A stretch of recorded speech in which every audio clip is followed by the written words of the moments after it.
ايه الفرق ما بين السمنة والزبدة ونستخدم ايه افضل؟ مبدئيا كده خليكم عارفين ان الزبدة بتتعمل من القشطة، ولما بنحطها على النار ونغليها بطريقة معينة بتبقى سمنة.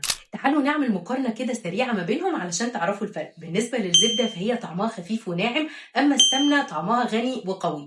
يعني الزبدة اعملوا بيها المخبوزات الكيك، لكن السمنة اعملوا بيها الطبخ، الحلويات الشرقية. لو هتعملوا رز مثلا هتديكوا طعم اقوى واحلى. درجة تحمل الزبدة للحرارة قليلة وبتتحرق بسرعة، اما السمنة فبتستحمل اكتر. يعني لو عايزين تقلوا او تحمروا حاجة استخدموا السمنة.